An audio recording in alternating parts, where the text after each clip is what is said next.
सबको जय मसीह की। मैं आपका भाई अभिषेक मसीह। आज मैं दशवांश के ऊपर बात करने वाला हूँ। परमेश्वर का वचन कहता है कि हमें परमेश्वर के राज्य में दशवांश देना चाहिए। तो हमें सबसे पहले ये समझना होगा कि दशवांश क्या होता है।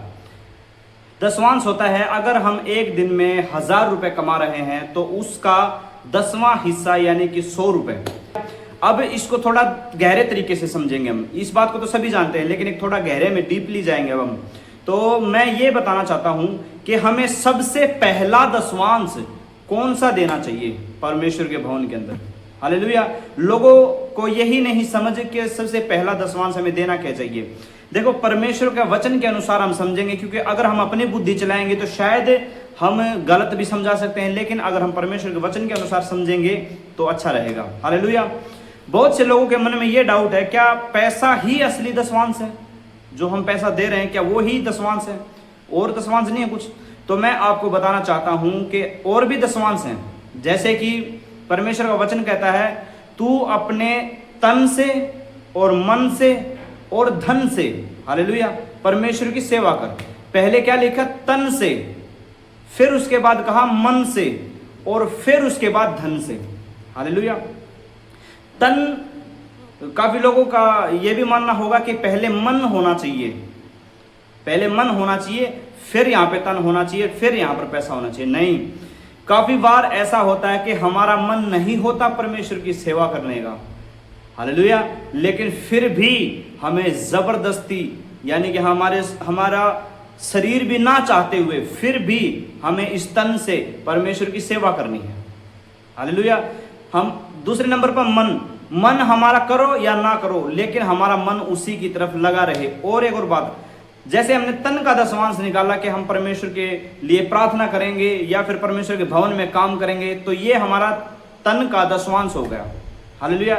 यानी कि 24 घंटे में लगभग 2.5 घंटे से ऊपर हमारा टाइम होता है कि हम परमेश्वर को वो दशवांश दें हमारे शरीर के अनुसार। चाहे हम घुटने टेक कर प्रार्थना करके दें, चाहे हम समर्पण की तरह से लौट कर प्रार्थना करें।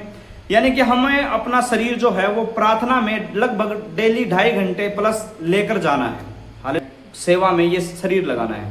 हालेलुया। अब हम मन की बात करते हैं। मन कैसे? हमारा मन जो है वो परमेश्वर की तरफ लगा रहे, बाइबल पढ़ने में मन लगा रहे, दूसरे जो मसीह भाई बहन गिरे हुए हैं विश्वास में उनको उठाने में मन लगा रहे, उनको आशीषित करने में मन लगा रहे, उनको आशीषित हो जाए वो उनके लिए प्रार्थना करें। इन चीजों में मन लगा रहे, फालतू बातों में नहीं, संसारिक बातों में नहीं। हालेलुया। और एक बात है धन। तीसरा टॉपिक यही है कि धन का दशवांश। तो धन का दशवांश ये है कि 24 घंटे के अंदर हम जितना भी कमाते हैं, ये 24 घंटे मैं इसलिए कह रहा हूं क्योंकि बहुत से लोग रात में कमाते हैं और बहुत से लोग दिन में कमाते हैं। हालेलुया। तो रात और दिन में कमाने वाले क्यों ना हो। ऐसा नहीं है कि परमेश्वर दिन में कमाओगे उसी का दशवांश लेगा, नहीं। अगर आपकी ड्यूटी रात की है तो आप रात को काम कर रहे हैं तो वो भी, उसका भी दशवांश निकालना पड़ेगा। हालेलुया। अगर आपने दिन और रात काम करके अगर आप 1000 रुपये कमा रहे हैं तो 100 रुपये परमेश्वर के भवन में दीजिए। हालेलुया। वो एक अलग बात है कि परमेश्वर का दास उन पैसों का कर क्या रहा है, वो हमें उस चीज की तरफ ध्यान नहीं देना है। क्यों? क्योंकि वो हिसाब लेना परमेश्वर का काम है, हमारा नहीं। हालेलुया। तो इस बात को जरूर ध्यान में रखें कि असली दशवांश मेरी नजर में ये 3 थे। अगर आपकी नजर में भी यही दशवांश 3 हैं तो कमेंट में जरूर बताएं। अगर आपको वीडियो अच्छी लगी हो, जानकारी अच्छी लगी हो तो कमेंट करके जरूर बताएं। चैनल को सब्सक्राइब कर लें, वीडियो को लाइक कर दें, और अगर अच्छी लगी हो तो अपने भाई बहनों के पास शेयर भी जरूर कर दें। तो फिर मिलते हैं एक ऐसी ही जानकारी के साथ। तब तक परमेश्वर आपको संभाले रखे। God bless you all. Hallelujah.